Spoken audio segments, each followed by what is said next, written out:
जन सुराज के सूत्रधार प्रशांत किशोर अपनी बिहार बदलाव यात्रा के क्रम में आज मुजफ्फरपुर के सरैया में बिहार बदलाव जनसभा को संबोधित करने पहुंचे।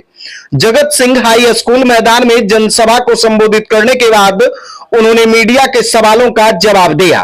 प्रशांत किशोर ने इस दौरान राहुल गांधी के बिहार दौरे पर हमला किया। साथ ही उन्होंने खुद को नौसिखिया नेता बताए जाने को लेकर डिप्टी सीएम सम्राट चौधरी पर भी निशाना साधा।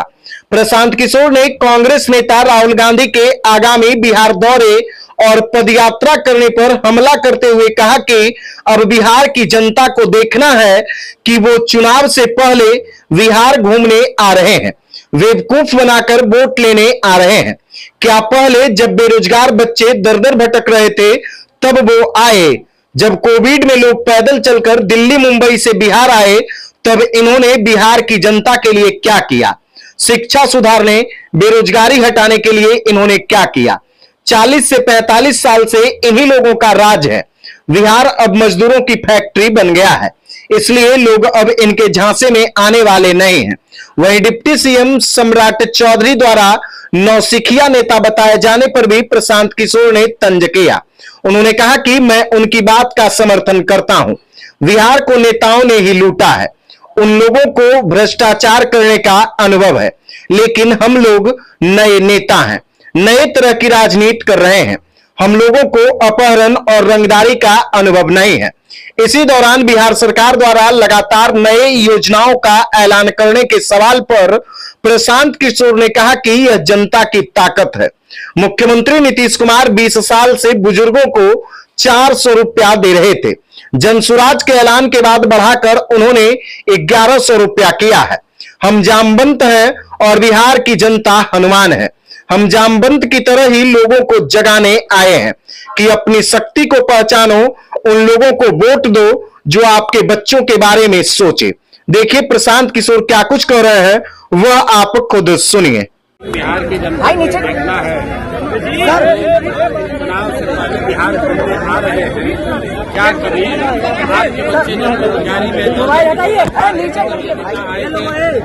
जब कोविड में आपके बच्चे पैदल चल के आ रहे हैं कि दिल्ली से, बॉम्बे से, कोयम्बटूर से, तो ये मदद की क्या सुधारने के लिए, बेरोजगारी खत्म करने के लिए इन्होंने 20 वर्ष में कुछ किया। मगर आज आकर पैदल चल रहे हैं या चलने का घोषणा किए हैं, तो इसका मतलब है कि बेवकूफ बनाकर जनता का वोट लेना चाहते हैं। पिछले 40-45 वर्षों से इन्हीं लोग का राज है और पूरे बिहार की जनता मजदूरों, पूरा बिहार मजदूरों की फैक्ट्री बन गया है। इसलिए इस बार जनता इतना आने वाली नहीं है। बिहार में लोग बदलाव चाहते हैं, बिहार में लोग अपने बच्चों के लिए शिक्षा रोजगार चाहते हैं, पलायन बंद हो ये चाहते हैं। बात है सम्राट चौधरी की इस बात का मैं समर्थन करता हूँ।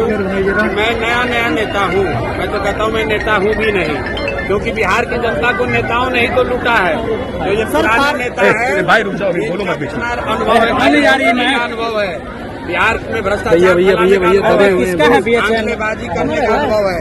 हम लोग को भ्रष्टाचार करने का अनुभव नहीं है, कट्टा बनाने का अनुभव नहीं है, अपहरण रंगदारी का अनुभव नहीं है। हम लोग नए नेता हैं और नई बात कर रहे हैं। बिहार में शिक्षा और रोजगार की बात कर रहे हैं, जाति धर्म और आपस में अगड़ा पिछड़ा हिंदू मुसलमान की बात नहीं कर रहे हैं। नया नेता, नया दल, नई सोच और नया बिहार, नया सवेरा। नीतीश कुमार 20 वर्ष से 60 वर्ष से ज्यादा उम्र के लोगों का पेंशन 400 रुपये से बढ़ाकर 410 रुपया नहीं किए, लेकिन एक जनसुराज और जनता का डर है कि 400 से बढ़ के पेंशन हो गया 1100। अभी मानदेय भी बढ़ेगा, लोगों की आमदनी भी बढ़ेगी और रोजगार भी आएगा। यही लोकतंत्र की ताकत है। प्रशांत किशोर जामवंत हैं और बिहार की जनता हनुमान है। बिहार की जनता को ये बताने आए हैं कि जगो। जैसे हनुमान जी अपना शक्ति भूल जाते थे, वैसे बिहार की जनता अपना शक्ति भूल गई है। बिहार की जनता को जगा रहे हैं कि जगिए, अपने हाथ से जिसको वोट दोगे वही राजा बनेगा। ऐसे आदमी को राजा बनाओ जो तुम्हारे बच्चों को राजा बनाए।